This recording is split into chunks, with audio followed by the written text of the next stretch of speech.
Hello everybody and welcome to this IMI webinar on our 8th call under IMI2 on Ebola and other filoviral haemorrhagic fevers for the Ebola Plus program. My name is Catherine Breton. I'm going to start today with a brief introduction to GoToWebinar, and then my colleague Angela Wittelsberger, who's the scientific officer for the project, will give an introduction and some advice for applicants and present the call topic. After that, our legal officer Fabrizio Federici will present our rules and procedures and intellectual property rules, and at the end there'll be plenty of time for questions and answers. So how to use GoToWebinar? It's very simple.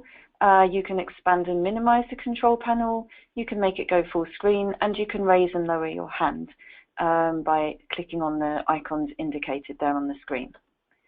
If you want to listen in over your computer's microphone or speakers, just select mic and speakers in the audio panel and you should be able to hear us. If you have any problems, make sure your speakers are switched on and do a sound check to make sure that GoToWebinar is picking up the right speakers. To listen in over the phone, just select telephone in the audio panel and dial the numbers given. It's really very simple. If you have any problems, again, you can try listening in over your computer speakers, or you can try another number. To ask questions, you've got two options. The simplest is to send your question in writing by writing it into the questions panel and clicking on send. If you want to ask a question over the phone, you can attract our attention by clicking on the raise hand icon. You can send questions in writing throughout the webinar, but we'll take them all at the end in one go. Just before we get started, just to remind you that the webinar is being recorded and we'll be publishing it on the IMI website in the IMI YouTube channel. We'll also be publishing the slides. And later today or else early next week, we'll be circulating a participant list so you can network with your fellow webinar participants. So on that note, I'm going to hand over to Angela Wittelsberger, who is the scientific officer in charge of the Ebola Plus program. Hello, everyone, and welcome to this webinar.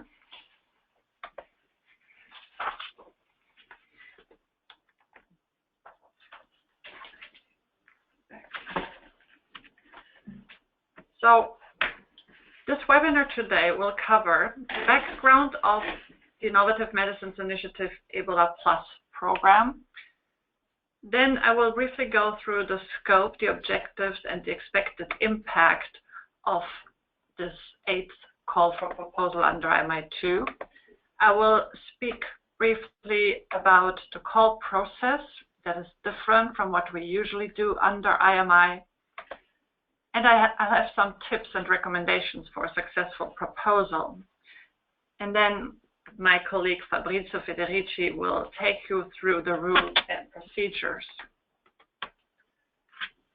The Innovative Medicines Initiative is a public-private partnership between the European Union and the European Federation of Pharmaceutical Industries and Associations. It's a true partnership, meaning that both the European Commission and FBA contribute equally to IMI2 with 1.6 billion euros each over the entire duration of IMI2. Under the IMI model of public-private partnership, the FBA companies do not receive funding but contribute to projects, and the funding goes instead to public organizations or smaller medium-sized enterprises, or, and that's new under IMI2, mid-sized companies. Back in October 2014, the Ebola Plus program started. This was at the height of the Ebola epidemic, when the European Commission and different FBA companies discussed whether or what to do under IMI. And what needed to be taken into account at that time was what was already funded through other organizations, the situation of the epidemic at the time, any short-term goals versus a long-term strategy, and the need for collaboration.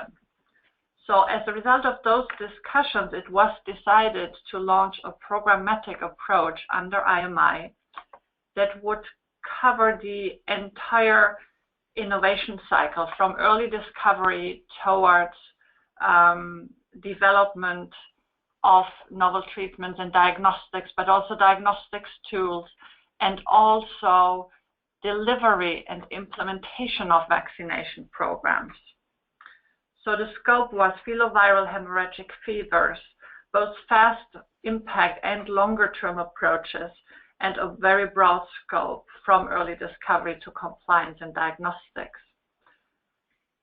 On the 6th of November 2014, we therefore launched it was the second call under IMI2, this Ebola Plus program, with a first set of 5 topics at the time, but mentioning already that there would be future calls under the same program. Here's an overview of the IMI2 Ebola and other filoviral hemorrhagic fevers program, or Ebola Plus program, as it is currently. So the blue boxes at the bottom represent the projects that were funded as a result of our first Ebola call. We have 8 projects up and running, 3 that focus on vaccine development, 1 that deals with manufacturing, 1 that deals with deployment and adherence to vaccination regimens, and 3 that develop novel diagnostic tests. And these 8 projects have a total budget of 215 million euros. Of note, the projects have some joint activities. They have a joint scientific advisory board, they have a joint ethics board, and they also have, or are in the process of putting in place, a joint information repository for sharing data, but also learnings among the projects, but also as much as possible with the scientific community in general.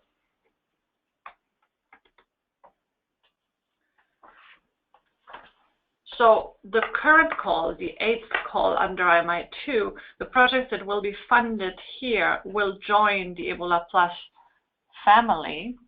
They're expected to interact with the other Ebola Plus projects that were funded, that are currently already being funded. Notably, they're expected to join the Joint Scientific Advisory Board, to adhere to the ethics board, and to contribute and make use of this information repository that is put in place.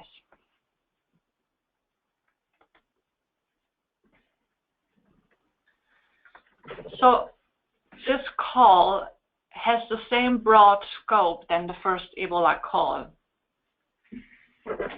And the idea is really to capture emerging scientific advances and to progress those rapidly into healthcare interventions. So applicants should demonstrate that they can ensure fast development, uptake, and or deployment. And results must increase our readiness to respond to future outbreaks. A special notion in this call is that attention should be paid to exploiting support from different stakeholders.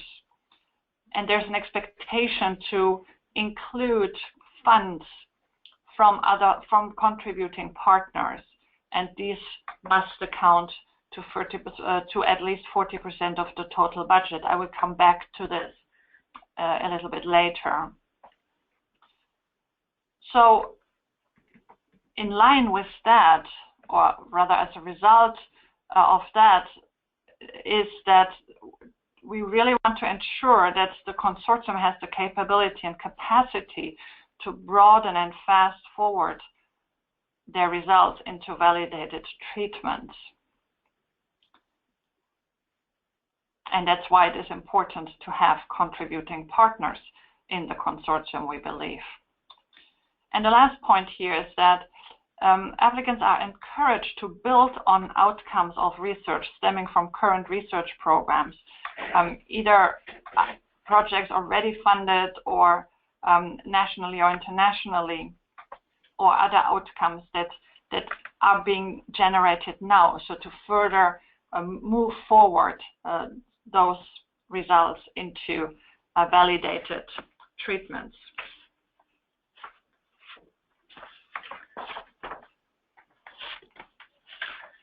Proposals we are looking for with this call may address all aspects of preclinical development and/or phase 1, 2, or 3 clinical developments of both vaccines or treatments and diagnosis of Ebola and other filovirus infections.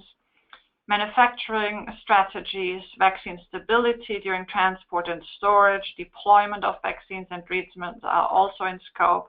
And then you might have seen that from the call text that adaptable platforms that address multiple other priority pathogens in addition to filoviruses are also in scope. So it's really a very broad scope.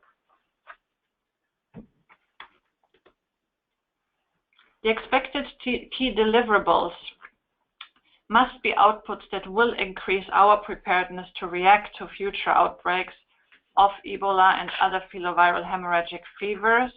And these might include, but are not limited to, a novel vaccine candidate, a novel diagnostic or treatment ready for testing in an outbreak setting, tools to help with the preclinical development or clinical development of vaccines or treatments, a novel diagnostic test, or novel strategies to improve the stability of vaccines at 8 degrees or ambient temperatures, novel manufacturing strategies, delivery strategies, then any strategies for optimal deployment in the countries at risk and adherence to vaccination programs.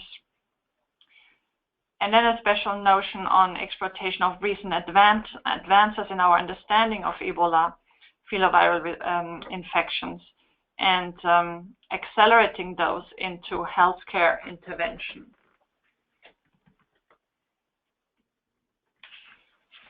You might have seen from the call text that every proposal should include a plan for a strategy how to ensure that the project outputs are translated into regulatory, into clinical and or healthcare practices, and in the end, at the end of the day, into value for people in countries at risk for future outbreaks.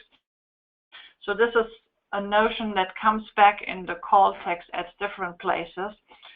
This translation into something close to the patient, to the person in need of the vaccine or the treatment. Then what is asked for in the call text is a plan for interactions with regulatory agencies, health technology assessment bodies where relevant, including, this includes the appropriate milestones and allocated resources for those interactions. So that's in line with this plan on translating whatever the project produces into the next step, into regulatory and clinical practice. And the third thing that's mentioned in the call text is that each proposal should have a plan for sustaining those project results and outputs that need to be sustained beyond the duration of the project.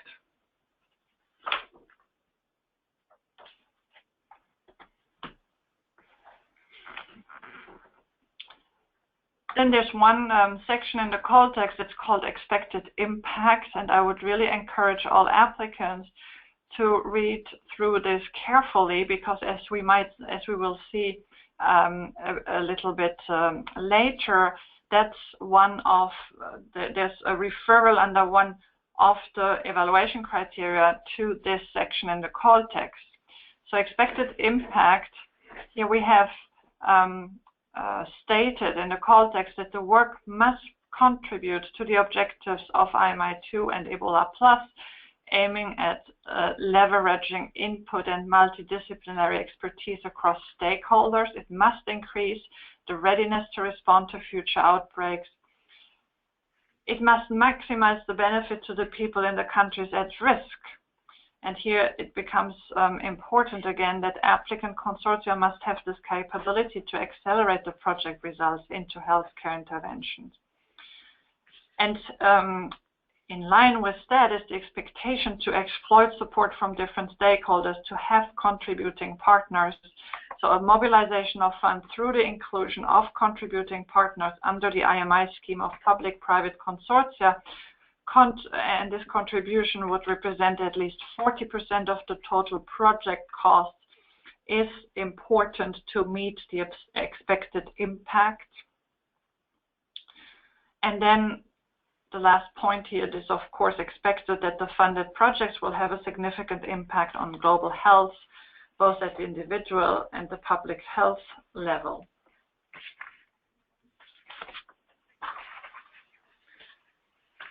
The process is a single-stage call process, and this is different from what we normally do under IMI, but it is similar to what we did with the first Ebola call, the second call of IMI2. Single stage means that after call launch, the full consortium forms right away, including the public and private partners, and they prepare together the full proposal that then gets evaluated. So that corresponds to the stage 2 proposal in the normal call process. So here it's right from the start a full proposal developed in collaboration between public and private partners. The full proposal gets evaluated by a panel of independent experts. Separately, it gets also evaluated by a panel of ethics experts.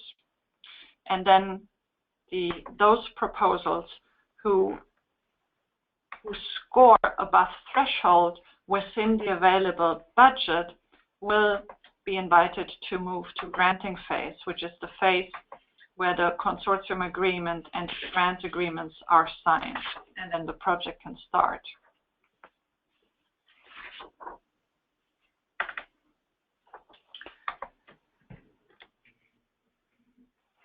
You will have seen that it is an open call, this call, with cut-off dates. Open call means that the call remains open with a duration of 2 years.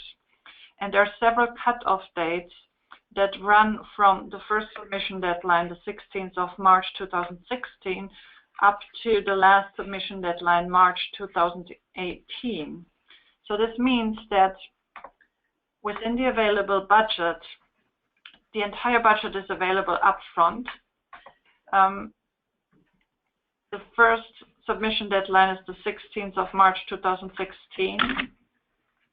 Projects that are ranked, scored above threshold will be put into a single ranking list and will be funded within the available budget. So it means that we might get many proposals for the first cutoff date and use up all the budget at the first cutoff date. We might not get any proposal at the first cutoff date, and then the budget remains available for the second cutoff date. Or we might use a part of the budget at the first cutoff date, then the remaining budget gets moved over to the second cutoff date, and so on.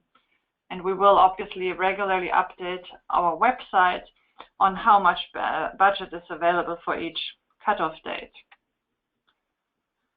The budget is up to 70 million euro from the IMI-JU, IMI Joint Undertaking. And this budget, as I said, is available as of the first cutoff date. The project duration is up to applicants to decide upon. It must be aligned with the activities proposed and with the work plan presented, and it will be part will be part of the evaluation that the evaluators will carry out, will be to assess whether the project duration requested is appropriate for the proposed activities and work plan.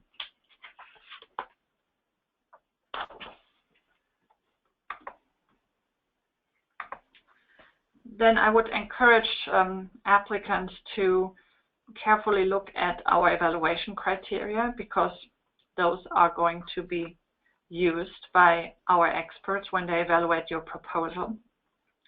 There's 3 evaluation criteria that your proposal will be evaluated against. The first one is excellence.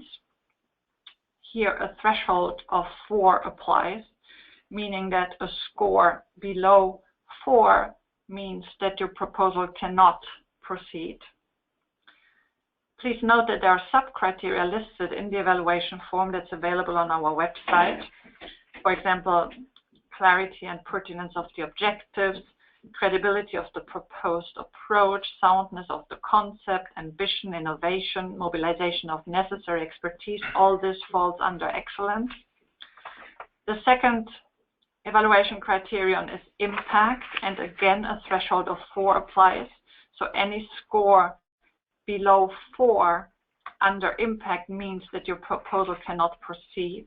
And again, there's sub-criteria listed in the evaluation form, and here it becomes important to understand that one of these sub-criterions refers back to the expected impact section of the call text. So that's why it is so important to carefully study what's listed under expected impact in the call text. Other sub-criteria under impact are enhancing innovation capacity, impact on health, contributing to the IMI2 objectives, exploitation and dissemination of results becomes important here, and also how you plan to communicate about your project. So all that falls under impact. And then the third evaluation criterion is the quality and efficiency of the implementation. What's important here is the coherence and effectiveness of your project work plan. And this includes how the tasks are allocated and how the resources are allocated, the complementarity of the consortium partners, the management structures, including, for example, how you would propose to manage risk, and also the sustainability plan would fall under this criterion. So this brings me to a few tips for submitting a successful proposal. The very most important tip is really to read all the relevant material on the IMI website. And in particular, I would really encourage each applicant to carefully read the call text and the evaluation criteria, because what the experts will do really is look at the call text, what's stated there, look at your proposal and evaluate your proposal based on what's in the call text using our evaluation criteria. So that's really the 3 documents that they will have when they carry out the evaluation and when they score your proposal. Understand the IMI2 rules and respect them.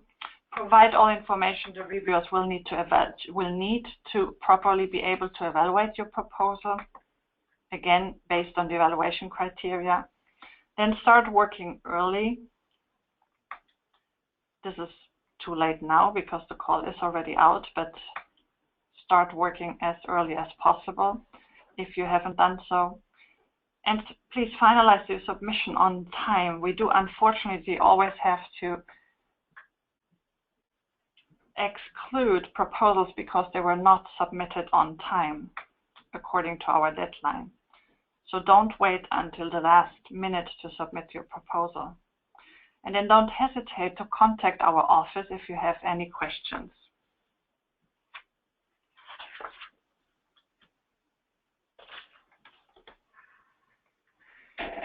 Here's a few common mistakes that we often see.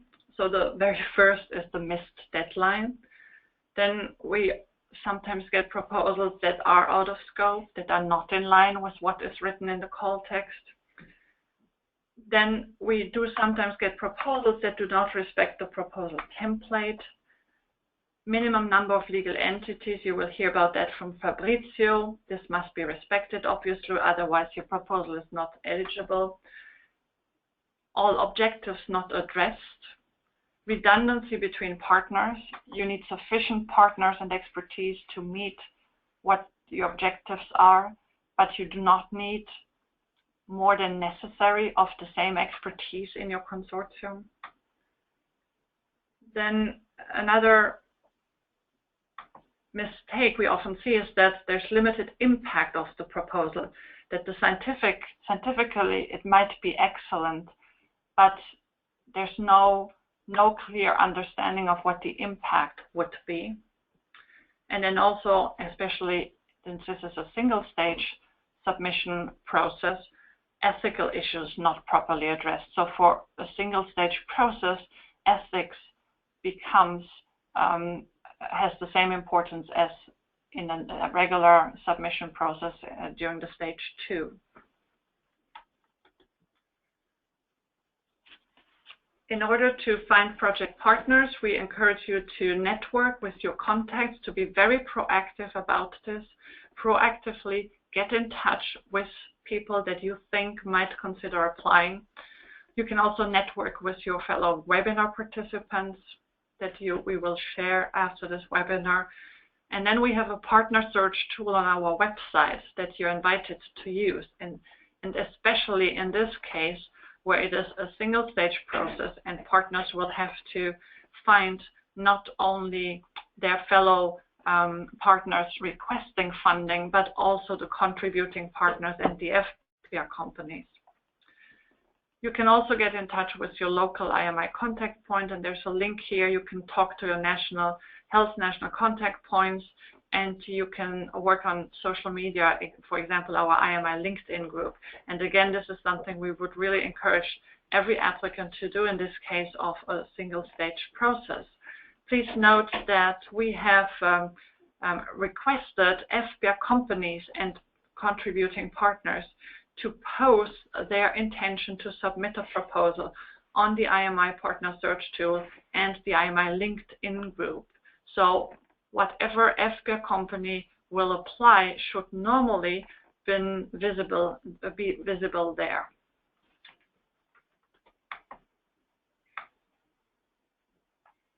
And here's the contact email address of IMI where you can direct all questions to. So with this, I will stop here, but I will be available afterwards should there be any questions. And I will hand over to my colleague Fabrizio Federici, who will speak about the rules and procedures for this 8th call for proposal. Thank you, Andra. Good afternoon, everybody. So let's have an overview on what are the rules and procedures for this specific call.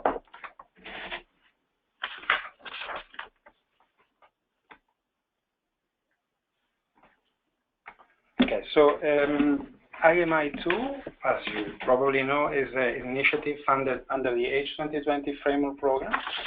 And differently from what used to be under the FP7, when all initiatives funded under that framework were somehow independent, legally independent, so they were applying a different legal framework, under the H2020, all funded initiatives should abide by the same set of rules, which means that we are fully subject to the H2020 rules, as far as this is not derogated. And in particular, for what's concerned IMI, under the H2020, we have specific derogation for what's concerned the eligibility for funding and the IP rules.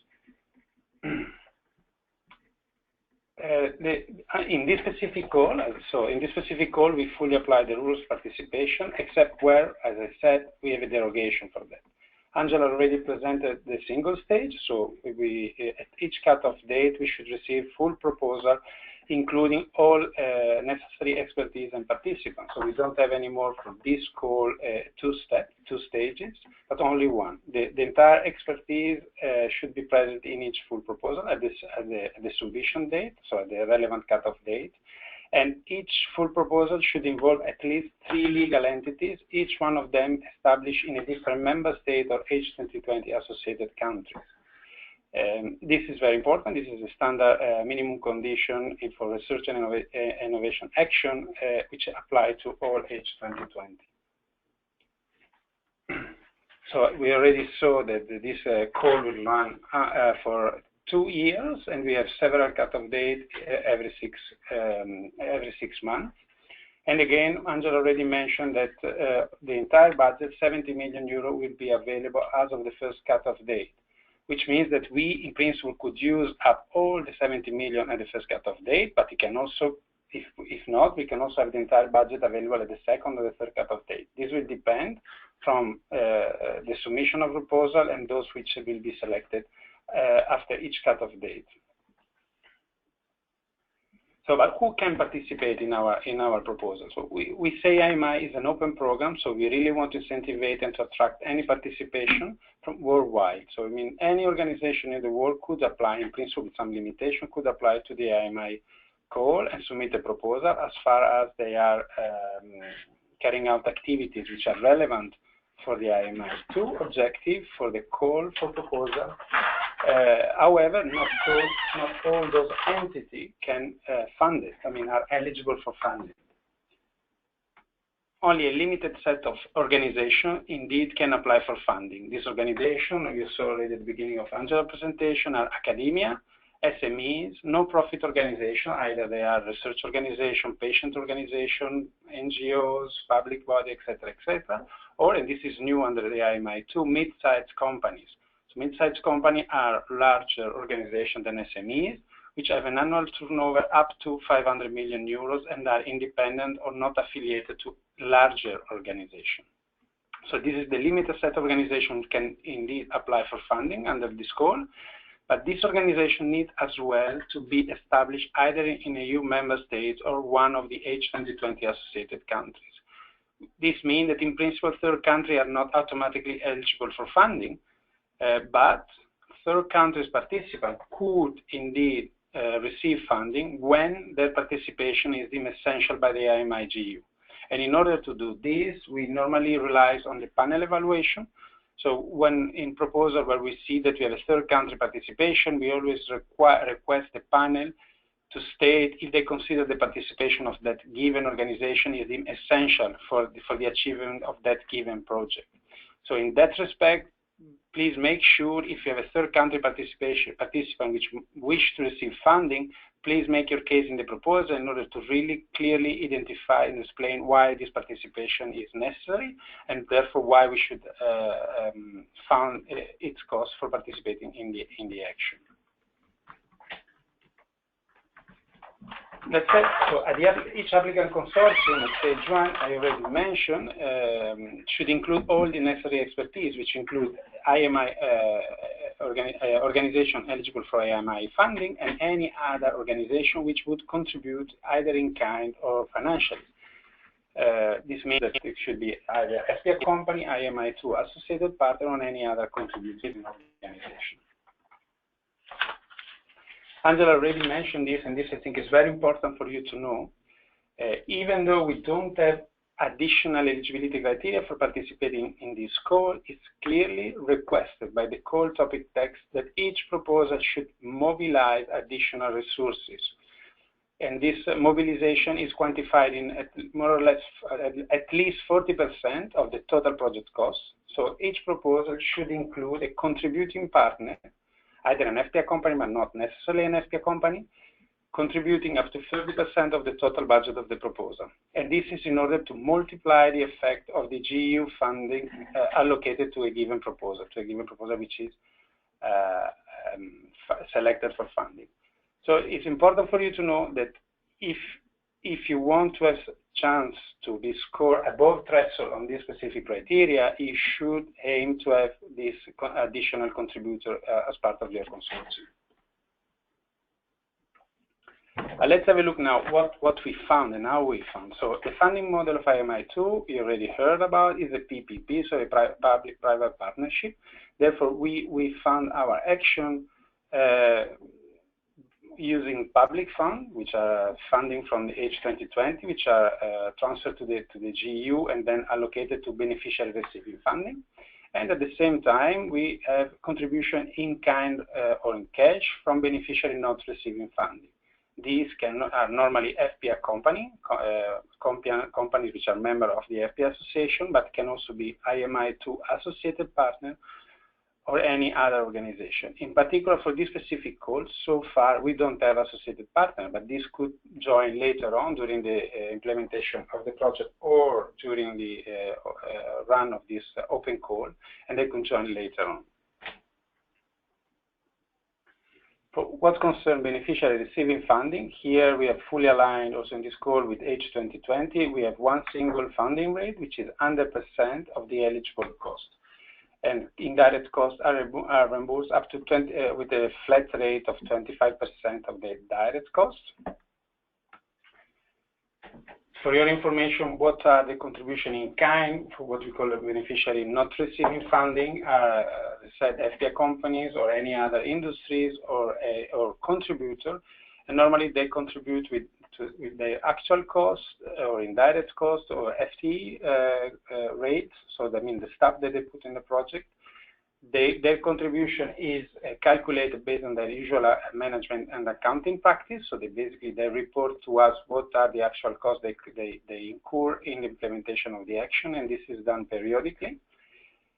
We can expect this organization could also fund participants receiving already other funding, so they can top up some of the contribution when these organizations are carrying out specific activity of the project. And another element, important element, that this organization could have part of their contribution coming from outside the EU. This is what we call the non-EU in-kind contributions. So some, as you know, the FPI companies are multinational companies. They are based worldwide. So in some cases, they need some expertise which is not based in Europe. In that case, we can accept expertise coming from other continents, from other countries outside the EU, the associated countries. However, this contribution needs to be justified and in line with the IMI objectives. So how does it work, the reporting in the project? Our projects are normally composed of 12 months reporting period. So each 12 months after the start of the project, you will have to report the first year of implementation, and you will have 60 days to submit a scientific and financial report. Beneficiary receiving funding then will have, by the end of the project, also submit a certificate of financial statement of the costs incurred in the project if their costs are above 325,000 euros. For what concerns beneficiary not receiving funding, like FPI company or associated partner, they are expected annually to submit a financial report, a unique financial report for all their participation under IMI by January 31st, so where they have to report the cost incurred, and they have certified such a cost by the 30th of April of the same year. And all those report and certification cover the previous year. Let's have a look now to the IMI IP policy. As I said, the IP policy is one of the derogations that the legislator granted to the IMI2 initiative. It is a set of rules which is definitely based on the experience of IMI. And we consider that it is a policy which is quite flexible, which allow sharing, an unprecedented level of sharing in order to allow the success of the IMI project. It's a policy which aims to address and protect the interest of the different parties involved in the IMI project, and in particular, we want to ensure a rapid uptake of the newly developed technologies, like in this case, for instance, in order to any result of the funded project should be immediately or very soon used and developed and make available to other stakeholders. The IMI IP policy is a minimal provision which cannot be set aside and cannot be restricted any further. But the participant under each consortium can decide to expand. So you can, for instance, allow more access rights than those which are than the minimis which is foreseen in the IMI IP policy.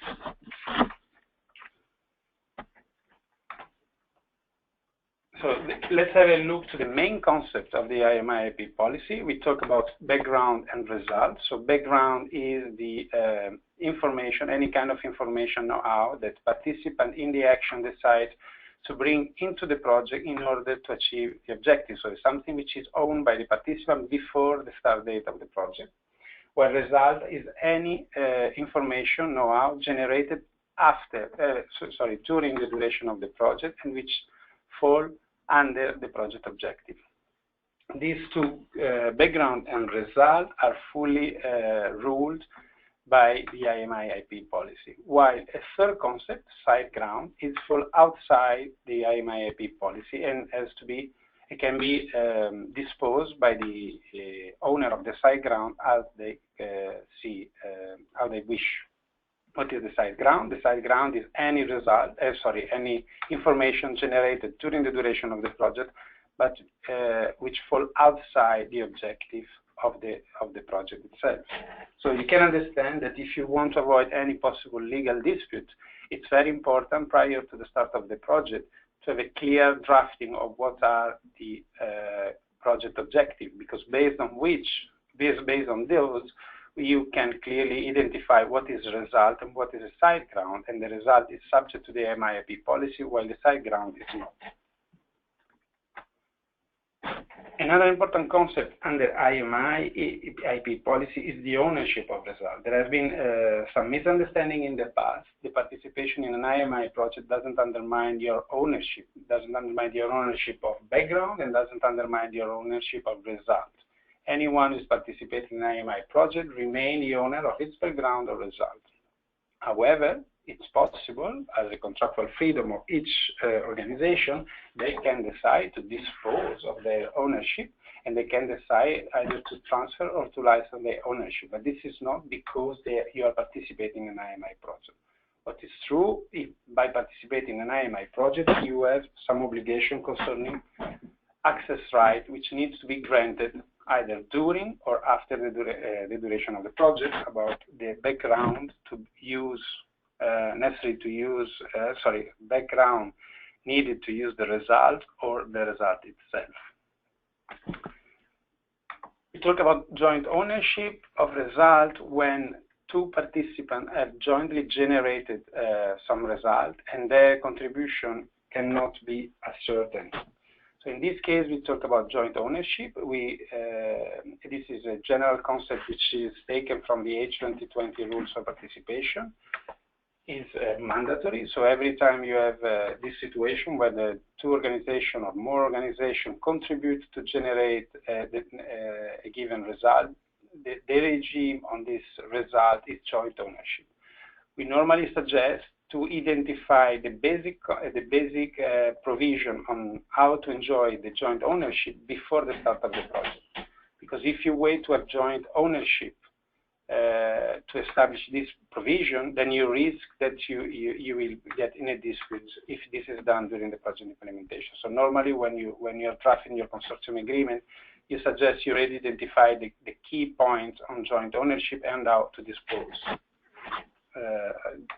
dispose it. And here you can a very basic and critical concept is the difference between research use and direct exploitation. This is related to the access right, which needs to be granted to after the participation, following the participation in an IMI project. We say research use is the use of result or the background necessary to use the result for any purposes other than project implementation or direct exploitation. What does it mean? And besides project implementation, so you need to give access to your partner, to the other participant, to your background or to your result if they need this access to implement the action. This is crystal clear. But your partner may require to use your result or the background necessary to use the result to other action, to do anything else for research purposes. In that case, then, they have the right to request you access right. While you are not obliged to grant them access right when this partner or third-party organization request access right to your result to direct exploitation. Direct exploitation is commercialization. The typical example we make is we talk about research use when you use a biomarker in a clinical trial to validate therapy, for instance. So in this case, the biomarker is not subject of commercialization, but it's used to validate something else. So we consider this as research, and therefore you have to grant the access right on your biomarker. While if your biomarker needs to be included in a diagnostic kit to be put in the market, then we consider this as direct exploitation.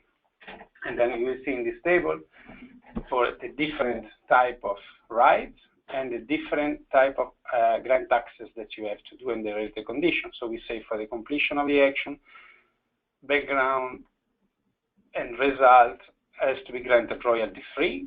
For research use, is a fair and reasonable term, which may include financial term, but not necessarily. While when we talk about direct exploitation, this can be negotiated at the see fit by the owner of the result of the background. One element which is very important to know is that according to the IMI-IP policy, after the project ends, third parties may request access rights for research use. So not only the partner, your partner on a project, can request access rights, but also any other third parties. And this is why in the consortium agreement, which need to be signed prior to the start of the action, or the signature of the grant agreement, you should identify time limits within when a third party can apply for your access right. Here you see, we summarize the main document which refer to the IP policy. So there are the rule of participation, which are the general rules, IP rules for the H2020. And there is the IMI2 delegated regulation, where there are specific rules on IP for IMI2 are established. And then the section of the IMI2 model grant agreement, which fully detail all the provision on the IP, which I just summarized briefly earlier. Very soon, we hope we will be able to publish on our website the annotated model grant agreement, which will give a clear explanation of each and every provision of the IMI model grant agreement. This will reflect the H2020 annotated model grant agreement, but will include the specificity of the IMI2 following the IMI2 model grant agreement. Few last word on the grant award. So as I said, the IMI2 model grant agreement is the same as H2020, but with some specific modification. And soon the annotated model grant agreement will be available. The grant agreement is signed between the IMI2 GU and the coordinator. That we don't have anymore, like under IMI1, the managing entity. We just have two organizations signing, and all the other participants will sign accession form. In case there are contributing entity like FPR, associated partner, or any other contributor, they will be listed under, they will abide by the rules of the Article 9, which is beneficiary not receiving funding. And this article excludes them from certain financial provision from the grant agreement.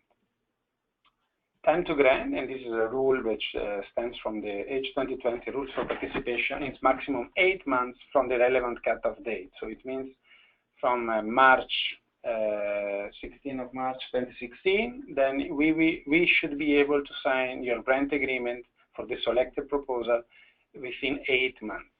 Anyway, we normally have a shorter time limit, but this is the maximum that it's allowed by the regulation. Last word on the consortium agreement. The consortium agreement is the contractual arrangement between beneficiaries, and there you should identify your mutual right and obligation, including the governance, liability, and indeed the IP rights. So what I mentioned earlier, this should be reflected in your consortium agreement. Should definitely comply, should not conflict with the IMI model grant agreement, so the grant agreement you will sign with the GU. And this needs to be agreed and signed between the beneficiary of the selected consortium before the grant agreement is signed by the IMI office. And that's it. Okay, thank you. So I'm here together with you. If you have further questions, please raise your virtual hand or just type in the question. Thank you very much, Fabrizio. It's now your turn to ask questions, and if I can just get the slide up on that. I seem to be having some problems with the mouse. But basically, it is your opportunity to ask a question, and you can do that by typing a question into the questions panel and clicking on send, or you can raise your hands to attract our attention. We do have a couple of questions in already, and I will read those out in a moment. But of course, today is not your only opportunity to ask questions. If you have any questions after today, whether it's about the core topic or about our rules and procedures, you can ask them by sending them to infodesk@imi.europa.eu. So, on to the first question, which comes from Edward Wright. What are the other priority pathogens mentioned? So, Angela, that one's for you, I think. Yes, I can take that. So, in the call text, we simply refer to other priority pathogens. And since it is not specified in the call text what those are, it would be based on your assessment and based on how you would justify in your proposal. But it would probably be smart to consider the WHO priority pathogens. And you might also have seen that the WHO has launched a consultation recently on ideas for potential platforms to support the development and production of health technologies for priority infectious diseases with epidemic potential. And indeed, this call for proposals might be of interest to some of the ideas for platforms submitted there, as long as filoviruses are also still addressed. Thanks, Angela. Another question comes from Corentin Chabot. Is there any exchange expected to the call text between the different cutoff dates to take into account projects already funded? So I can take this again. No, it is currently not planned to change the call text depending on the type of projects we would fund in the first cutoff dates. But I have to say, we do of course not know how popular this call will be. And if we do not get many proposals in the first few cutoff dates, and we see that it is too restrictive, that there's not too much interest, but that the interest would rather lie in other broader areas, we might consider to perhaps enlarge the scope further or to take some other measures. But for the time being, it's not planned to change. Thank you, Angela. We don't have any more questions, so I will just remind you that all of the information you need to take part in this call is available on the IMI website, and we really would encourage you to read that carefully.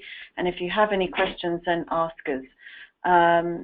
We are there to help you, and I would also encourage you to really network to make sure you put together a strong consortium.